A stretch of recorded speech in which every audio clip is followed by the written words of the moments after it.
ദൈവത്തിൻ്റെ പരിശുദ്ധമായ നാമത്തിന് നന്ദിയോടെ സ്തോത്രം ചെയ്യുന്നു. കർത്താവിൽ പ്രിയരെ, അനുഗ്രഹീതമായ ഒരു കർത്തൃദിവസം കൂടെ, ഒരു ഞായറാഴ്ച കൂടെ ദൈവസന്നിധിയിൽ നമുക്ക് ദൈവം തന്നു. ഈ ആഴ്ചയുടെ ആരംഭ ദിവസം കാണാൻ ദൈവം നമുക്ക് കൃപ തന്നു. എൻ്റെ എല്ലാ പ്രിയപ്പെട്ടവരും, എന്നെ കേൾക്കാൻ താല്പര്യം കാണിക്കുന്ന, വചനത്തിനു വേണ്ടി ശ്രദ്ധ വയ്ക്കുന്ന, പ്രത്യേകിച്ച് ഈ ആണ്ടിൻ്റെ ആരംഭം മുതൽ 2-3 മാസങ്ങൾ മനസ്സൊരുക്കത്തോടെ ദൈവസന്നിധിയിൽ കർത്താവിനെ പ്രസാദിപ്പിച്ച് ജീവിതത്തിൽ വൻകാര്യങ്ങൾ നേടാൻ വേണ്ടി വ്യഗ്രതയിലും ആത്മാർത്ഥതയിലുമായിരിക്കുന്ന എല്ലാ പ്രിയപ്പെട്ടവരെയും സ്നേഹവന്ദനങ്ങൾ അറിയിക്കുന്നു.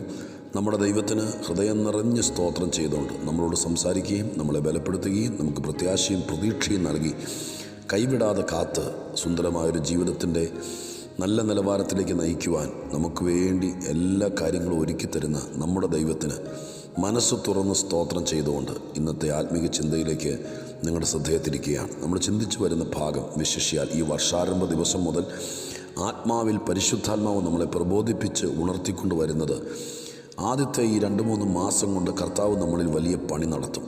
വലിയ പദ്ധതികൾ, വെട്ടുകുഴിയിൽ വെച്ച് കുറവ് തീർത്ത കല്ലുകളെ പോലെ നമ്മുടെ കുറവുകൾ തീർത്ത് മറ്റുള്ളവർ കാണുമ്പോൾ തല്ലിക്കൂട്ടി പണിത് വെച്ചു എന്ന് പറയാതെ മനോഹരമായിരിക്കുന്ന ഒരു രാജശില്പി പണിത സൗധൻ പോലെ നമ്മുടെ കുടുംബത്തെയും കുടുംബജീവിതത്തെയും കുഞ്ഞുങ്ങളെയും പണിതുറപ്പിക്കുവാൻ, സങ്കീർത്തന ഭാഗത്ത് എവിടെയോ എഴുതിയിരിക്കുന്നത് പോലെ വലിയ മനോഹരമായിരിക്കുന്ന കൊത്തുപണിയുള്ള തൂണുകൾ പോലെ നമ്മളെ ഓരോരുത്തരെയും ദൈവമായ കർത്താവ് കൊത്തുപണി ചെയ്ത് മറ്റുള്ളവരുടെ മുമ്പിൽ കണ്ണഞ്ചിപ്പിക്കുന്ന നിലവാരത്തിൽ അവതരിപ്പിക്കുവാൻ ദൈവത്തോട് നമ്മൾ പ്രാർത്ഥിക്കുകയാണ്. ആ പ്രകാശനത്തിൽ നമ്മൾ നമ്മളെ തന്നെ ട്യൂൺ ചെയ്യുകയാണ്. ഓരോ ദിവസത്തെ വചനത്തിലും അവരവരെ തന്നെ ഒരുക്കുന്നതോർത്ത് ഹൃദയവിശാലതയ്ക്ക് വേണ്ടി ക്ഷമ ചോദിക്കേണ്ടവർ ക്ഷമ ചോദിക്കുകയും വിനയപ്പെടേണ്ടവർ വിനയപ്പെടുകയും ആ ബലമുള്ള കൈക്കീഴിൽ താണിരുന്ന് തക്ക സമയത്ത് ഉയർത്തുന്ന വൻകൃപയ്ക്ക് വേണ്ടി പ്രത്യാശ വച്ചിരിക്കുകയും ചെയ്യുന്ന എല്ലാവരുടെയും പ്രത്യാശയ്ക്ക് ഭംഗം വരുത്താതെ ദൈവം അനുഗ്രഹിക്കട്ടെ, അത് സാധ്യമാക്കി തരട്ടെ എന്ന് ഞാനും നിങ്ങൾക്ക് വേണ്ടി പ്രാർത്ഥിച്ചുകൊണ്ട് 18-ാം സങ്കീർത്തനത്തിലെ 19-ാം വാക്യം നിരന്തരമായി ചിന്തിക്കുന്ന അടുത്ത പടിയിലേക്ക് നമ്മൾ ചവിട്ടിക്കയറുവാൻ ആഗ്രഹിച്ചുകൊണ്ട് സങ്കീർത്തനങ്ങൾ 18-19 നിങ്ങളെ വായിച്ചു കേൾപ്പിക്കുകയാണ്. ഇതാ വാക്യം, കേട്ടോളുക.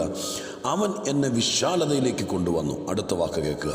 എന്നിൽ പ്രസാദിച്ചിരുന്നത് കൊണ്ട് എന്നെ വിടുവിച്ചു. ആ വാക്ക് ഞാൻ ഒന്നോടെ പറയട്ടെ, നിങ്ങളുടെ ശ്രദ്ധയിൽ പതിയാൻ വേണ്ടി. എന്നിൽ പ്രസാദിച്ചിരുന്നത് കൊണ്ട് ദൈവം എന്നെ വിടുവിച്ചു. 18-ാം സങ്കീർത്തനം ദാവീദ് രാജാവിൻ്റെ ഒരു അനുഭവ സങ്കീർത്തനമാണ്. നമ്മൾ സാധാരണ പറയാറില്ലേ, സാക്ഷ്യം എന്ന് പറയുന്നത് പോലെ ഒരുപാട് പ്രയാസങ്ങളിലും കഷ്ടങ്ങളിലും ഉപദ്രവങ്ങളിൽ കൂടെ കടന്നുപോയ മനുഷ്യനും ജീവിതത്തിൽ ഒരിക്കലും ശാന്തത കിട്ടത്തില്ലെന്ന് കണ്ടു നിന്നവർ പോലും പറഞ്ഞു. 3-ാം സങ്കീർത്തനത്തിൻ്റെ 2-ാം വാക്യത്തിലാണ് ആ വാക്യം ഇങ്ങനെയാണ്: യഹോവയായ ദൈവം നോക്കിയാൽ പോലും ഇവന് രക്ഷയില്ല. വഴി പോകുന്നവർ തലകുലുക്കി കടന്നുപോയി. സ്തോത്രം. പലരും പല അഭിപ്രായങ്ങൾ ദാവീദിനെക്കുറിച്ച് പറഞ്ഞു. സ്തോത്രം. ആ വാക്കുകൾ തപ്പിപ്പിറക്കിയെടുത്ത് അവതരിപ്പിക്കാനും ഈ രാവിലത്തെ സന്ദേശത്തിന് സമയം പോരാ. അതുപോലെ ജനത്തിൻ്റെ മുമ്പിൽ പ്രതീക്ഷയില്ലാതെ പോയൊരു മനുഷ്യനാണ്. അപ്പനും അമ്മയും ഉപേക്ഷിച്ചല്ലോ, മരിച്ചുപോയവനെ പോലെ മറന്നല്ലോ. ഒരല്പമെങ്കിലും തരിയെങ്കിലും പ്രതീക്ഷ ഉണ്ടായിരുന്നെങ്കിൽ അവർ കളയില്ലായിരുന്നല്ലോ. ആർക്കും വലിയ പ്രത്യാശയും പ്രതീക്ഷയൊന്നും വയ്ക്കാനുള്ള ജീവിതത്തിൻ്റെ ഉടമയല്ലായിരുന്നു ദാവീദ്. പക്ഷെ മഹാദൈവത്തിൻ്റെ കരുണ കൊണ്ട് മറ്റു പലരുടെയും പ്രതീക്ഷകളെ തകിടം മറച്ചുകൊണ്ട് ദൈവത്തിൻ്റെ തെരഞ്ഞെടുപ്പിൻ്റെ ചീട്ട് ദാവീദിൻ്റെ മടിയിൽ വീണു. കാട്ടിൽ നിന്ന് വിളിച്ചുകൊണ്ട് വന്ന് ദൈവമായ കർത്താവിനെ അഭിഷേകം ചെയ്തു. അഭിഷേകം ചെയ്ത അനന്തരം കുറച്ച് നാളത്തേക്ക് ഭയങ്കര പ്രയാസത്തിൽ കൂടെ കടന്നുപോയി. കണക്ക് കൂട്ടലുകൾ ശരിയാണെങ്കിൽ ഒരു 13 വർഷക്കാലം കാട്ടിലലഞ്ഞു, വീട് വിട്ട് നിൽക്കേണ്ടി വന്നു. ഒരിക്കലും പ്രതീക്ഷിക്കാത്തവർ ശത്രുക്കളായി. ആ പശ്ചാത്തലത്തിൽ ഭയങ്കര ശോധനകൾ കൂടി കടന്നുപോയി. തിരിച്ച് യെരൂശലേമിൽ വന്ന് എബ്രോനിൽ വന്ന് രാജാവായിരുന്നിട്ടും പ്രശ്നങ്ങൾ കൂടി. അങ്ങനെ ജീവിതത്തിൽ ഒരിക്കലും എൻ്റെ കഷ്ടത തീരില്ല, ജീവിതത്തിൽ ഒരിക്കലും എൻ്റെ നിന്ന തീരില്ല, ഒരിക്കൽ പോലും സമാധാനത്തോടൊന്നും ഉറങ്ങാൻ പറ്റില്ല. തലയിൽ കിരീടമുണ്ടെങ്കിലും കയ്യിൽ ചെങ്കോലുണ്ടെങ്കിലും ആരും കാണാത്ത അഭിഷേകം ശിരസിൽ വീണിട്ടുണ്ടെങ്കിലും ദൈവത്തിൻ്റെ ഹൃദയപ്രകാരമുള്ളവനാണെന്നൊക്കെ ദൈവം പറയുന്നുണ്ടെങ്കിലും ജീവിതത്തിൽ സ്വസ്ഥത കിട്ടത്തില്ലെന്ന് മനസ്സിൽ ചിലപ്പോൾ കുറിച്ചിട്ട് കാണാൻ സാധ്യതയുള്ള ചെറുപ്പക്കാരൻ ആ രാജാവ്. പക്ഷേ ഈ സങ്കീർത്തനത്തിൻ്റെ പ്രതീക്ഷ എന്താണെന്നറിയാമോ? അതിൻ്റെ തലവാചകത്തിൽ എഴുതിയിരിക്കുന്ന ഇങ്ങനെയാണ്: സംഗീത പ്രമാണിക്ക് യഹോവയുടെ ദാസനായ ദാവീദിൻ്റെ ഒരു സങ്കീർത്തനം. യഹോവ അവനെ സകല ശത്രുക്കളുടെ കയ്യിൽ നിന്നും ശൗലിൻ്റെ കയ്യിൽ നിന്നും വിടുവിച്ച കാലത്ത് അവൻ ഈ സംഗീതവാക്യങ്ങൾ യഹോവയ്ക്ക് പാടി. അപ്പോൾ ആ വാക്യം നിന്ന് മനസ്സിലാക്കണം, ഒരിക്കലും സ്വസ്ഥത കിട്ടില്ല, ഒന്ന് കഴിയുമ്പോൾ ഒന്നായിട്ട് വന്നുകൊണ്ടിരിക്കും എന്ന് നമ്മൾ പറയുന്ന പോലെ പറഞ്ഞുകൊണ്ടിരുന്ന ആ മനുഷ്യൻ്റെ ഈ 18-ാം സങ്കീർത്തനം രചിക്കാനുള്ള കാരണം സകല ശത്രുവിൻ്റെ കയ്യിൽ നിന്നും, വിശിഷ്യ ശൗലിൻ്റെ കയ്യിൽ നിന്നും വിടുതൽ കിട്ടി. വിടുതൽ കിട്ടത്തില്ലെന്ന് വിചാരിച്ച, സ്വസ്ഥത കിട്ടത്തില്ലെന്ന് വിചാരിച്ച, ഒന്ന് കഴിയുമ്പോൾ മറ്റൊന്നായി അകാരണമായി ശത്രുക്കളുടെ എണ്ണം വർദ്ധിക്കുകയാണ്, എൻ്റെ മരണം വരെയും ഇങ്ങനെ ആയിരിക്കും എന്ന് വിചാരിച്ചിരുന്ന ആ മനുഷ്യൻ്റെ ജീവിതത്തിൽ ഒരു പ്രത്യേക ഘട്ടം കഴിഞ്ഞപ്പോൾ കാര്യങ്ങൾ കീഴ്മേലും മറഞ്ഞു. ഈ സങ്കീർത്തനം രചിക്കാനുള്ള കാരണം ശൗലിൻ്റെ കയ്യിൽ നിന്നൊരു വിടുതൽ കിട്ടി. എല്ലാ ശത്രുക്കളുടെ കയ്യിൽ നിന്നും വിടുതൽ കിട്ടി. ശൗലിൻ്റെ കയ്യിൽ നിന്ന് രക്ഷപ്പെടുമെന്ന് പുള്ളി വിചാരിച്ചതല്ല. പുള്ളി ഒരിക്കൽ പറഞ്ഞൊരു വാക്ക്, ഈ ദാവീദ് ഒരിക്കൽ പറഞ്ഞൊരു വാക്ക് ശൗമേലിൻ്റെ പുസ്തകത്തിനകത്തുണ്ട്.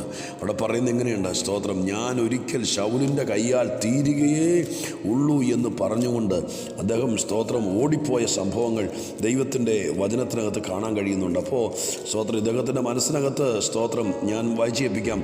1 ശമൂവേൽ 27:1. അനന്തരം ദാവീദ്, ഞാനൊരു ദിവസം ശൗലിൻ്റെ കയ്യാൽ നശിക്കുകയുള്ളൂ, ഫെലിസ്ത്യരുടെ ദേശത്തേക്ക് ഓടിപ്പോകുകയല്ലാതെ എനിക്ക് വേറെ നിവൃത്തിയില്ല. ആ വാക്കിൻ്റെ ഗദ്ഗതം കണ്ടോ? ആ വാക്കിൻ്റെ വേദന കണ്ടോ? എനിക്ക് വേറെ നിവൃത്തിയില്ല, ഈ മനുഷ്യൻ്റെ കൈകൊണ്ട് ഞാൻ ചാവത്തുള്ളൂ, നാട് വിട്ട് ഓടിയേക്കാം, ഫെലിസ്ത്യരുടെ ദേശത്ത് പോയി അടിയാളനായി ജീവിച്ചേക്കാം, അല്ലാതെ വേറെ നിവൃത്തിയില്ല എന്ന് അദ്ദേഹം മനസ്സിൽ പറയേണ്ടി വന്നു. അത്രയ്ക്ക് ശൗൽ അവനെ ഉപദ്രവിച്ചു. സ്തോത്രം, ഒരിക്കലും രക്ഷപ്പെടണമെന്ന് വിചാരിച്ചു. പക്ഷേ എൻ്റെ കൂടപ്പുറപ്പുകളെ, എൻ്റെ പ്രിയപ്പെട്ടവരെ, 18-ാം സങ്കീർത്തനം എഴുതുമ്പോൾ ആ മനുഷ്യൻ തുറന്നു പറഞ്ഞു, ഇല്ലാട്ടോ, എൻ്റെ ധാരണ തെറ്റിദ്ധാരണയായിരുന്നു, എൻ്റെ ദൈവം എന്നെ കൈയിട്ടില്ല, എൻ്റെ ദൈവം എന്നെ മറന്നില്ല, ഒരിക്കൽ പോലും ഇവൻ്റെ കയ്യിൽ നിന്ന് വിടുതൽ കിട്ടുമെന്ന് വിചാരിച്ചതല്ല, ചില വിഷയത്തിൽ നിന്ന് ഒരിക്കൽ പോലും വിടുതൽ കിട്ടത്തില്ലെന്ന് വിചാരിച്ചിരിക്കുന്ന എൻ്റെ പ്രിയപ്പെട്ട സഹോദരങ്ങളെ, ഇതിനേക്കാൾ അപ്പുറം ഒരു തെളിവ് തരാൻ വേദപുസ്തകത്തിൽ ഞാൻ കണ്ടിട്ടില്ല. ഒരിക്കൽ പോലും രക്ഷപ്പെടുത്തില്ല, എനിക്ക് വേറെ നിവൃത്തിയില്ല, ഞാനിവിടം കൊണ്ട് തീരുള്ളൂ, അന്യദേശത്ത് പോയി രാജാവും ആകണ്ട, ഒന്നും ആകണ്ട, സ്തോത്രം, ഒറ്റപ്പെട്ട് ജീവിച്ചേക്കാം, എൻ്റെ വിധി എന്നും ഒറ്റപ്പെട്ട് ജീവിക്കാനാ, ആരും സഹായമില്ലാതെ, ആരും സ്തോത്രം ഹല്ലേലൂയ, നല്ല പദവിയിലേക്ക് വരുന്നതിനേക്കാൾ മുമ്പ് അപ്പനും അമ്മയും കരുതേണ്ട കാലത്ത് അവരെന്നെ മറന്നു, ചേട്ടന്മാരെന്നെ തള്ളി, രാജകീയ അഭിഷേകം തലയിൽ വീണതിന് ശേഷം വീട്ടിൽ കിടന്ന് ഉറങ്ങാൻ പറ്റാതെ ശൗലിനെ പേടിച്ച് കാട്ടിൽ അലയേണ്ടി വന്നു. എൻ്റെ ആയുഷ്കാലം മുഴുവൻ ഇങ്ങനെ ഒറ്റപ്പെട്ട് ജീവിക്കാനാ, മരുഭൂമിയിലോ അറേബ്യൻ നാടുകളിലോ എവിടെയെങ്കിലും കിടന്ന് എന്നെ കേൾക്കുന്ന പ്രിയപ്പെട്ടവരെ, ജീവിതത്തിലെ സ്വപ്നങ്ങൾ താഴെ വീണുടഞ്ഞ് എൻ്റെ വിധി ഇതായി പോയല്ലോ എന്നോർത്ത് ഗർഗരത്തോലെ നിലവിളിച്ച് പ്രാർത്ഥിക്കുന്നവരുണ്ടെങ്കിൽ കേട്ടോ, സ്വന്തം വീടുണ്ട്, കൊട്ടാരം പോലത്തെ സ്തോത്ര സൗധമുണ്ട്, മക്കളുണ്ട്, പ്രിയപ്പെട്ടവരുണ്ട്, പുറമേ നോക്കുമ്പോൾ സ്തോത്രം എല്ലാം നല്ലതാണ്, വലിയ വീട്ടിൽ ജനിച്ചു, ഒരു കാരണത്ത് വന്നിറങ്ങുന്നതൊക്കെ കണ്ടു കഴിഞ്ഞാൽ ആളുകൾ സ്തോത്രം പലതും നന്നായി വിചാരിക്കും. പക്ഷേ ഉള്ളത്തിൻ്റെ ഉള്ളിൽ ഒറ്റപ്പെട്ടുകൊണ്ട് ഈ മനുഷ്യൻ്റെ കയ്യാൽ ഞാൻ നശിക്കത്തുള്ളൂ, ഇവിടെ കിടന്ന് തീരത്തുള്ളൂ, ഇതിനപ്പുറത്തേക്കൊരു ജീവിതമില്ലെന്ന് മനസാക്ഷിക്കകത്ത്, നിന്റെ മനസാക്ഷിയുടെ കോടതിയിൽ നീ തന്നെ വിധി പറഞ്ഞു വെച്ചിരിക്കുന്നെങ്കിൽ എൻ്റെ ദൈവം 3 മാസം കൊണ്ട് ഈ വിധി പൊളിക്കും. ഏത് ശത്രുവിൻ്റെ, ഏത് ശൗലിൻ്റെ നിന്നെ ഉന്മൂലനം ചെയ്ത് ഇല്ലാതാക്കാൻ മനപ്രയാസങ്ങൾ മാത്രം സമ്മാനിക്കുന്ന ഏത് ഘോരനായ മനുഷ്യൻ്റെ കയ്യിൽ നിന്നും വിടുവിച്ച് സമാധാനപൂർണമായൊരു നാള് തരാൻ ദൈവം വിശ്വസ്തനാണ്. ഒരുങ്ങിക്കോ, നിങ്ങളും ഒരു 18-ാം സങ്കീർത്തനം രചിക്കും. ഇത് യഹോവയ്ക്ക് പാടിയതാണ്. എൻ്റെ ദൈവമേ, ഞാൻ വിചാരിച്ചതല്ല എനിക്കിങ്ങനൊരു കാലം എന്ന് നിങ്ങളെക്കൊണ്ടും പറയിപ്പിക്കാൻ ഈ ദാവീദിൻ്റെ ദൈവം വിശ്വസ്തനല്ലേ? ഒന്ന് വിശ്വസിക്കുക, ഞാൻ പറയുന്നത് കേട്ടൊന്ന് വിശ്വസിക്കുക. കർത്താവിൻ്റെ ദാസനായി ദൈവത്തിൻ്റെ വചനമല്ലേ ഞാൻ നിങ്ങളുടെ മുമ്പിൽ ശരിക്കും തുറന്നു കാണിക്കുന്നത്. ഒരു ദിവസം ഞാൻ ശൗലിൻ്റെ കയ്യാൽ മരിക്കത്തേ ഉള്ളൂ, അങ്ങനെ ചാവാതിരിക്കാൻ വേണ്ടി എൻ്റെ ജന്മനാട് വിട്ട് ഓടിപ്പോയേക്കാം, അഭിഷേകവും വേണ്ട, കിരീടവും വേണ്ട, ജീവൻ മാത്രം നിലനിർത്തിയാൽ മതി എന്ന് പറഞ്ഞ് ഓടിപ്പോയ സ്ഥാനത്ത് എൻ്റെ ദൈവം മടക്കി വരുത്തി എൻ്റെ കർത്താവിൻ്റെ കൃപയാൽ സകല ശത്രുവിൻ്റെ കയ്യിൽ നിന്നും, വിശിഷ്യ ശൗലിൻ്റെ കയ്യിൽ നിന്നും വിടുവിച്ച കാലത്ത് രചിച്ച സങ്കീർത്തനം. ആ സങ്കീർത്തനത്തിൽ നമ്മൾ വായിച്ച 19-ാമത്തെ വാക്യത്തിലാണ് എങ്ങനെയാണ് അദ്ദേഹത്തിന് ഇങ്ങനൊരു മാറ്റം വന്നത്, എങ്ങനെയാണ് പ്രതീക്ഷ പോലും ഇല്ലാതിരുന്ന സ്ഥാനത്ത് നിന്ന് പ്രതീക്ഷയ്ക്ക് വകയുണ്ടായത് എങ്ങനെയാണ് എന്നതാണ് ഇപ്പോൾ വായിച്ച 19-ാം വാക്യത്തിനകത്ത് പ്രമേയം. സ്തോത്രം. 5 പ്രധാനപ്പെട്ട വൻകിട ശക്തികൾ ദാവീദിനെ ഞെരുക്കി പോരാടിയതായിട്ട് കാണാൻ കഴിയുന്നു. ഞാൻ 5 എണ്ണം പറഞ്ഞു കേൾപ്പിക്കാം. 4-5 വാക്യങ്ങൾ വായിക്കുമ്പോൾ വളരെ പരിചിതമായ വാക്യമാണ്. മരണപാശങ്ങൾ എന്നെ ചുറ്റി, അഗാധ പ്രവാഹങ്ങൾ എന്നെ വളഞ്ഞു എന്ന് പറയുന്ന ആ ഭാഗം. അതെന്തിനുദ്ദേശിച്ചുകൊണ്ടാണ്? മാരകമായ രോഗം അദ്ദേഹത്തിന് പിടിപെട്ടു, മരണപാശങ്ങൾ ബന്ധിക്കപ്പെട്ടു, മരിക്കുമെന്ന് നിശ്ചയിച്ചു. അപ്പോൾ ഒന്ന്, രോഗത്തിൻ്റെ പിടി അദ്ദേഹത്തെ വല്ലാതെ തളർത്തി. 14-ാം വാക്യത്തിൽ വായിക്കുന്നു, അവൻ അസ്ത്രമെയ്ത് അവരെ ചിതറിച്ചു, മിന്നലയച്ച് അവരെ തോൽപ്പിച്ചു. അവരെന്നെ പറഞ്ഞിട്ടുള്ളൂ, അവരാരാന്ന് വെളിപ്പെടുത്തിയിട്ടില്ല. ഒരു കാര്യം സ്പഷ്ടമാണ്, ദാവീദ് ഒതുക്കപ്പെടുന്നതിൻ്റെ പുറകിൽ ഒരു സംഘം ഉണ്ടായിരുന്നു. ആരൊക്കെയോ സ്തോത്രം വളരെ സംഘടനാപരമായി സംഘം ചേർന്ന് ദാവീദിനെതിരെ ഗൂഢാലോചന നടത്തി. എൻ്റെ ദൈവം അവരെ ചതറിച്ചു, അവരെ തോൽപ്പിച്ചു. അവരാരാ നമുക്കറിയില്ല, അവരുടെ പേര് പറഞ്ഞിട്ടില്ല. രണ്ടാമത്തത്, ഒരു സംഘം ആളുകളാണ്, ആരൊക്കെയോ വിരോധമായിട്ട് പ്രവർത്തിച്ചു. മൂന്നാമത്തത് 16-ാമത്തെ വാക്യത്തിൽ വായിക്കുന്നത് ഇങ്ങനെയാണ്, ഉയരത്തിൽ നിന്ന് കൈനീട്ടി പെരുവെള്ളത്തിൽ നിന്ന് വലിച്ചെടുത്തു. പെരുവെള്ളം എന്നുള്ള ആ വാക്കിന് ബൈബിൾ വ്യാഖ്യാനം പ്രശ്നങ്ങളാണ്. പ്രശ്നങ്ങൾ, അബദ്ധം പറ്റിയേക്കാം, ചതി പറ്റിയേക്കാം, പ്രതിസന്ധികൾ, പ്രശ്നങ്ങൾ അതിനകത്ത് ചെന്നുപെട്ടു. അതിനകത്ത് നിന്ന് ദൈവം വലിച്ചെടുത്തു. അടുത്തത് 17-ാമത്തെ വാക്യമാണ്, ബലമുള്ള ശത്രു എന്ന് പറഞ്ഞത് സാത്താനെയാണ്. ശത്രുക്കളല്ല, ശത്രു എന്ന ഏകവചനം പൈശാചിക ശക്തി, അന്ധകാരത്തിൻ്റെ അധിപൻ ശത്രു, അവൻ്റെ കയ്യിൽ നിന്ന് ദൈവം വിടുവിച്ചു. 17-ാമത്തെ വാക്യത്തിൽ തന്നെയുണ്ട് 5-ാമത്തെ കൂട്ടർ, എന്നെ പകച്ചവർ, ബഹുവചനമാണ്, അവരെന്നിലും ബലമേറിയവരാണ്, പക്ഷേ അവരുടെ കയ്യിൽ നിന്നും ദൈവം വിടുവിച്ചു. 5 പ്രധാനപ്പെട്ട മേഖലകൾ. 1, രോഗബന്ധനങ്ങൾ. 2, ആരൊക്കെയോ സംഘം ചേർന്ന് ഗൂഢാലോചന നടത്തി ദാവീദിനെ ഇല്ലാതാക്കാൻ വേണ്ടി ശ്രമിച്ചവർ. 3, പെരുവെള്ളം പോലെ കവിഞ്ഞു വന്ന പ്രശ്നങ്ങൾ. 4, ബലമുള്ള ശത്രുവായ പിശാച്. 5, തൊടുന്നതിനും പിടിക്കുന്നതിനെല്ലാം കുറ്റം കണ്ടുപിടിക്കുന്ന പകയ്ക്കുന്നവർ, ബലമുള്ള പകയ്ക്കുന്നവർ. സ്തോത്രം. നിൻ്റെ ഓഫീസിൽ കാണും, വീട്ടിൽ കാണും, നാട്ടിൽ കാണും, വീട്ടുകാരുടെ ഇടയിൽ കാണും, എന്തിനും പകയ്ക്കുന്നവർ. നീ ചെയ്തത് ശരിയായില്ല, ആ തീരുമാനം ശരിയായില്ല, നീ ഒരുത്തി കാരണ, നീ ഒരുത്തൻ കാരണം, നീ എല്ലാം ഇട്ടിട്ട് പോയിട്ടാ, നിൻ്റെ ഭാഗത്ത് ഇത് പകയ്ക്കലാ. പകയ്ക്കുന്നവർ. ഇത്രയും കൂട്ടർ, 5 തരം ആളുകൾ വളഞ്ഞു നിന്ന് ആക്രമിക്കുകയാണ്. സ്തോത്രം. ഹല്ലേലൂയ. ജീവിച്ചിരിക്കാൻ പറ്റുമെന്ന് വിചാരിച്ചതല്ല, 5 വശത്തുനിന്നും പോരാട്ടം നടക്കുക. അങ്ങനെ ഇരിക്കുമ്പോൾ ദാവീദ് പറയുക, ഈ 5 കൂട്ടരും കൂടി എന്നെ ഞെരുക്കി പിഴിഞ്ഞ്, തുണി പിഴിയും പോലെ പിഴിഞ്ഞ്, സ്തോത്രം, പിള്ളേരുടെ ഭാഷ പറഞ്ഞ തേച്ചൊട്ടിച്ച് ഭിത്തി തൂക്കിയിട്ടെന്നല്ല എഴുതിയിരിക്കുന്നത്. എന്നോട് ആ ഭാഗം ഈ ഉജ്ജ്വല സന്ദേശത്തിൽ പറഞ്ഞ് ക്ഷമിക്കണേ, ഞാൻ നിങ്ങളോട് പറയാം, നിങ്ങൾക്ക് മനസ്സിലാകാൻ വേണ്ടി പറയുക. തുണി കഴുകി പിഴിഞ്ഞ് അഴയെ തൂക്കിയിട്ടിരിക്കുന്ന പോലെ എന്നെ തലകീഴായി തൂക്കിയിട്ടെന്നല്ല. 5 വൻപൻ ശക്തികൾ ഒന്നിച്ചെനിക്ക് നേരെ പോരാടി. 19-ാം വാക്യം ശുഭാപ്തി വിശ്വാസവും പ്രതീക്ഷയും നൽകുന്ന ആ വാക്യത്തിനായി സ്തോത്രം ചെയ്യുന്നു. അവിടെ എഴുതിയിരിക്കുന്നത് ഇങ്ങനെയാണ്, എന്നിൽ പ്രസാദിച്ചിരുന്നത് കൊണ്ട് 5 തരം വിഷയത്തിൽ നിന്നും ദൈവം എന്നെ വിടുവിച്ചു. ഹല്ലേലൂയ. നമ്മുടെ ചിന്ത മറക്കരുത്, 3 മാസത്തിനുള്ളിൽ എൻ്റെ ദൈവം സ്വർഗീയ കോടതി ഒരു വിധി പറയും.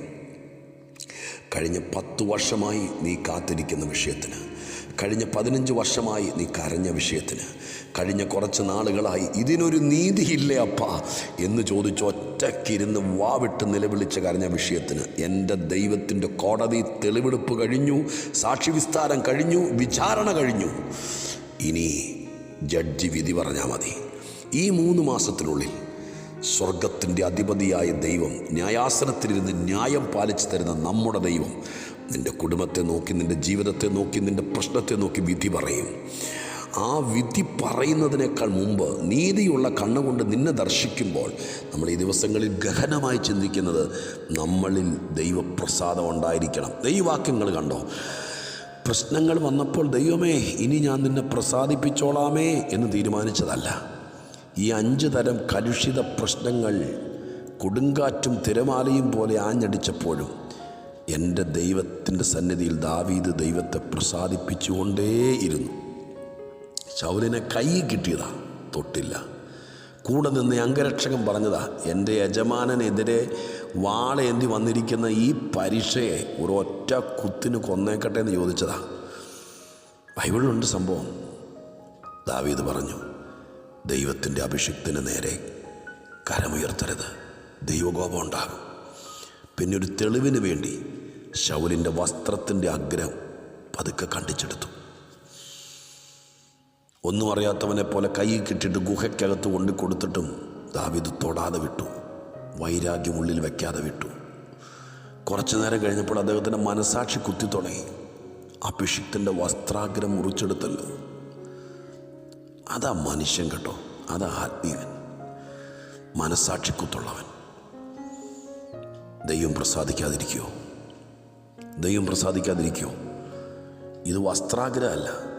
ബ്ലേഡ് കൊണ്ട് ശരീരം തൊലി വരിഞ്ഞിട്ട് അതിനകത്ത് ഉപ്പും മുളകും തേക്കുന്ന പോലെയാണ് ചിലരെക്കുറിച്ച് ചിലർ പറയുന്ന വാക്കുകൾ. അത്രയ്ക്ക് വേദനയും നീറ്റലും പുകച്ചിലും ഉള്ളത് നിങ്ങളത് അനുഭവിച്ചിട്ടുണ്ടായിരിക്കും. അത് അനുഭവിച്ചിട്ടുള്ള ഒരാൾ പോലും വേറൊരാൾക്ക് ആ വേദന വരുത്തരുത്. ഞാൻ വീണ്ടും പറയാം, എല്ലാ വിഷയത്തിൽ നിന്നും വിടുതലുണ്ട്. 18-ാം സങ്കീർത്തനത്തിലെ തലക്കെട്ട് നിങ്ങൾ വട്ടം വരച്ചിട്ടു.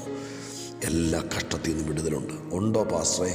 എനിക്കൊരു വിടുതലുണ്ടോ? ഈ വിഷയത്തിൽ നിന്ന് ചത്താലും തീരുമോ ഈ അപമാനം? ഇല്ല. ദൈവത്തിൻ്റെ 1000 വഴിയുണ്ട്. സ്വർഗം വിധി പറയും. ഒറ്റ ഡിമാൻഡ്, ദൈവത്തിന് വേണ്ടി പരിശുദ്ധാത്മാവിൽ ഞാൻ നിങ്ങളോട് പറയാം, ദൈവപ്രസാദം കളയുന്ന ഒന്നും ചെയ്യരുത്. അടങ്ങി ഒതുങ്ങി ജീവിക്കണം. സമയവനപ്പെടണം. പൊട്ടിത്തെറിക്കരുത്. വായിന്നൊരു പാഴ്വാക്ക് പോലും വരരുത്. കൈകൾ വിശുദ്ധമല്ലാത്തത് തുടരുത്. ഫോൺ ഉപയോഗിക്കുന്നത്, ഇൻ്റർനെറ്റ് ചാറ്റിംഗ് എല്ലാം നമ്മൾ ഭയങ്കരമായിട്ട് സെൻസർ ചെയ്യണം. നിന്നിൽ പ്രസാദിച്ചിരുന്നത് കൊണ്ട് ദൈവത്തിൻ്റെ വിധി നിനക്ക് അനുകൂലമാകും. നിന്നിൽ പ്രസാദിച്ചിരുന്നതുകൊണ്ട് 2 കാര്യം പറഞ്ഞ് പ്രാർത്ഥിക്കുക. ഒന്ന്, ഇന്നലെ ഞാൻ പറഞ്ഞു, വ്യക്തിയിലെ പ്രസാദിക്കുകയുള്ളൂ. ദാവീദ് കൊടുത്ത സ്തോത്രകാഴ്ചയിലും വഴിപാടിലും നേർച്ചയിലുമല്ല, ദാവീദിൽ പ്രസാദിച്ചിരുന്നു. വ്യക്തിയിൽ പ്രസാദിക്കണം. തോന്നിയതുപോലെ ജീവിച്ചിട്ട് ആർക്കെങ്കിലും സ്തോത്രകാഴ്ച കൊടുത്താൽ ദൈവം പ്രസാദിക്കുമെന്ന് വിചാരിക്കരുത്, തെറ്റിദ്ധരിക്കരുത്. ഞാൻ തുറന്നു പറയുന്നു, നമ്മളിൽ പ്രസാദിക്കണം. നിന്നിൽ പ്രസാദിച്ചാൽ വിടുതൽ ഉറപ്പാ. ഞാൻ ഗ്യാരണ്ടി പറയുന്നു, വചനം കയ്യിൽ വെച്ചോണ്ട്. ദൈവം നമ്മളിൽ പ്രസാദിച്ചാൽ വിടുതൽ ഉറപ്പാണ്. ആ വിടുതൽ നമുക്ക് പ്രാപിക്കാം. ദൈവത്തെ പ്രസാദിപ്പിക്കാം. ഏത് ശത്രുവിൻ്റെ കയ്യിൽ നിന്നും വിടുതലുണ്ട്. വിശ്വസിക്കാം. ദാവീദിൻ്റെ ദൈവം നമ്മുടെ ദൈവം. പരിശുദ്ധ ദൈവമേ, സ്വർഗീയ പിതാവേ, അങ്ങയുടെ മക്കളോട് പറയാൻ ഈ ഞായറാഴ്ച തന്ന ദൂതിനായി സ്തോത്രം. അപ്പാ, ഒരിക്കൽ പോലും രക്ഷപ്പെടില്ല. ഫെലിസ്തീനെ പേടിച്ച് ഇവൻ്റെ കയ്യാൽ ചാവാതിരിപ്പാൻ, ശൗലിൻ്റെ കയ്യാൽ ചാവാതിരിപ്പാൻ ഫെലിസ്തീനയുടെ ദേശത്തേക്ക് പോകുകയേ നിവൃത്തിയുള്ളൂ, വേറെ എനിക്ക് നിവൃത്തിയില്ല എന്ന് പറഞ്ഞതുപോലെ, വേറെ ജീവിക്കാൻ നിവൃത്തിയില്ലാത്ത പാവപ്പെട്ട ദൈവമക്കളെ ചങ്കിലേറ്റിക്കൊണ്ട് ഞാൻ പ്രാർത്ഥിക്കുക. ദൈവം ചിന്താഗതികളെ തിരുത്തണേ, അത്ഭുതം ചെയ്യണേ, എൻ്റെ ദൈവം മാനിക്കണേ, പറഞ്ഞ വാഗ്ദത്തം നിറവേറണമേ. 5 വൻകിട ശക്തിയിൽ നിന്ന് വിടുവിച്ചവനെ, നിൻ്റെ മക്കൾക്ക് 50 പ്രതികൂലം ഉണ്ടെങ്കിലും അതിൽ നിന്ന് വിടുവിച്ചേക്കണമേ. പ്രാർത്ഥന കേട്ടതിന് നന്ദി. യേശുവിൻ്റെ നാമത്തിൽ അപേക്ഷിക്കുന്നു, കേൾക്കണേ സ്വർഗീയ പിതാവേ. വിശ്വസിക്ക്, ദൈവപ്രസാദത്തിന് വേണ്ടി ഒരുങ്ങ്. വലിയ വിടുതൽ ദൈവം തരും. God bless you.